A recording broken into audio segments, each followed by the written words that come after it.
Mas há um quarto erro, há uma quarta forma equivocada de se ler os sinais dos tempos.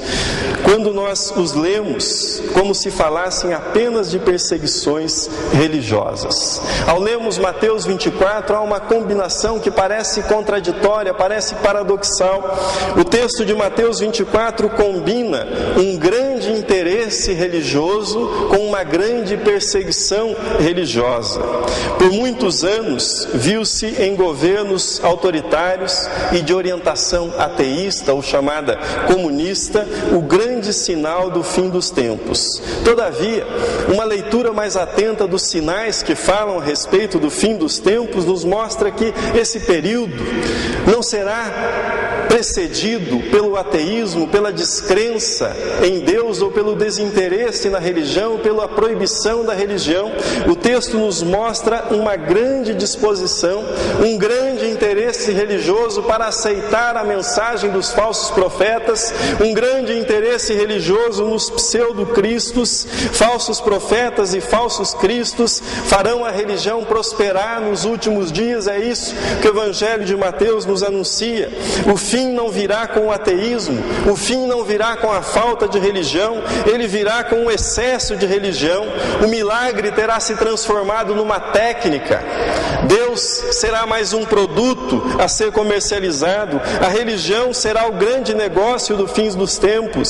Entretanto, é nesse mundo fascinado por uma espécie de antropolatria, de um culto ao ser humano, de uma religião colocada para um inteiro serviço do ser humano, para a adoração do ser humano, que professar seguir Jesus com exclusividade trará perseguição para os seguidores de Jesus Cristo. Por isso Jesus diz: então sereis atribulados e vos matarão, sereis odiados de todas as nações por causa do meu nome.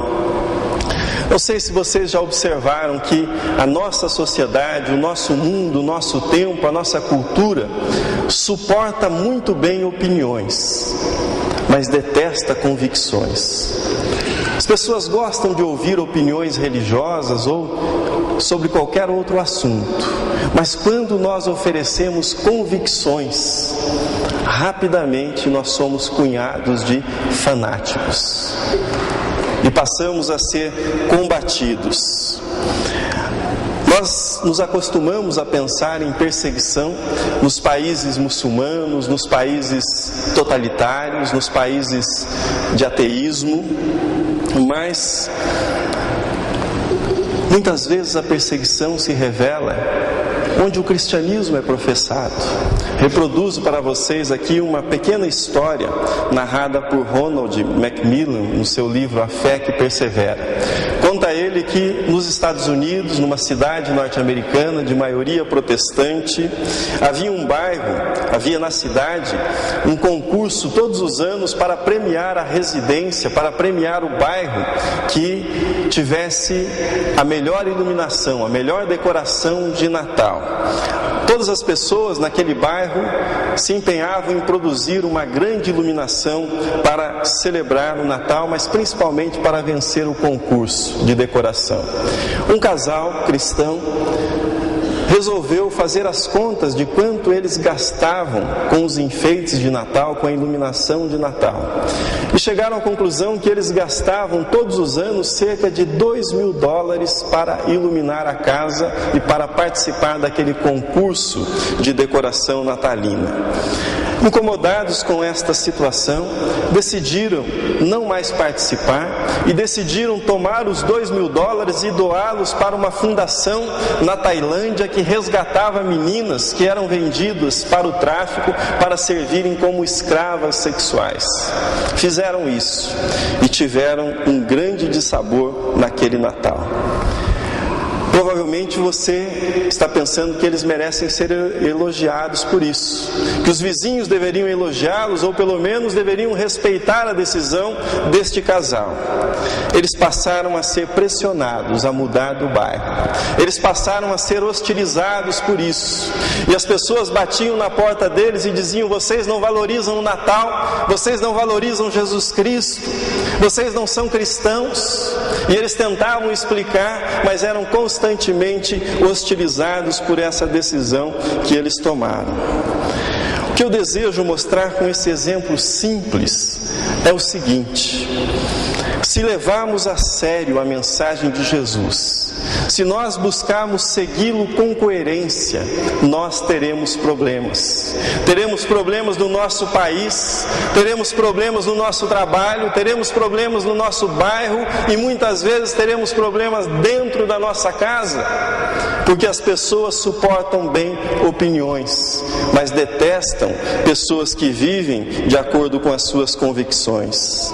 Se assim fizermos, veremos que os sinais anunciados por Jesus não são algo espetacular, distante de nós, mas podem estar ao nosso lado e podem marcar também a nossa vida. Em Mateus 24, nós temos o princípio do fim. Mas em Mateus 25, texto que não lemos, nós temos o princípio do começo. Em Mateus 24, nós temos o princípio das dores anunciado. Em Mateus 25, nós temos anunciado o princípio da vigilância, o princípio da fidelidade e o princípio do serviço. Em Mateus 24, o mundo está desmoronando, o mundo está ruindo. Em Mateus 25, o reino de Deus está sendo edificado em meio a um mundo que está desmoronando, um mundo que está acabando.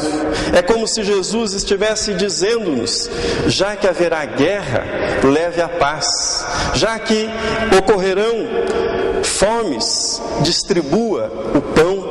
Já que pessoas serão perseguidas por causa do meu nome, aproveite essa oportunidade para testemunhar a respeito do meu nome. Uma vez que ocorrerão epidemias, levante hospitais. Não fique de braços cruzados, mas haja no final dos tempos e diante dos sinais dos tempos. Uma vez que os sinais dos tempos são inevitáveis, marque a história com os sinais do reino. É isso que Jesus nos ensina nesses 2 capítulos do Evangelho de Mateus. A igreja foi chamada por Jesus para enfrentar os sinais dos tempos com os chamados sinais do reino de Deus. E é isto que Jesus nos apresentará. Mateus 24 precisa ser lido em conjunto com Mateus 25. E ao fazermos esta leitura, nós encontraremos 3 atitudes que a igreja deve cultivar no fim dos tempos. As atitudes são as seguintes. Primeiro, devemos enfrentar os sinais dos tempos vigiando. Jesus nos fala no final do capítulo 24 sobre a necessidade de vigiarmos. Ele chama de mau aquele servo que diz: o meu senhor demora-se. E diante da demora do seu senhor, ele passa a espancar os empregados, a embriagar-se e a descuidar daquilo que deveria ser a sua responsabilidade. O Evangelho nos chama a vigilância, porque a vigilância mantém os servos de Deus num estado de sobriedade, de atenção, de espera. Moltmann, no seu livro sobre o fim dos tempos, nos diz que quando nós vigiamos, tem uma espécie de desintoxicação das substâncias anestésicas que intoxicam a nossa alma no dia a dia.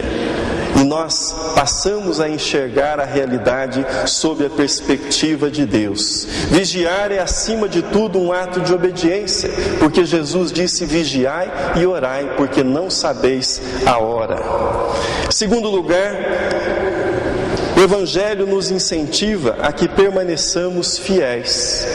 Em Mateus 25 nós temos a parábola dos talentos. Nela nós temos a seguinte informação: um proprietário chamou seus empregados, a um deu 5 talentos, este saiu a negociar, multiplicou os 5 talentos. A outro deu 2 talentos, esse saiu a negociar e multiplicou estes 2 talentos. E a um terceiro ele deu 1 talento, este enterrou o talento e foi cuidar da sua própria vida.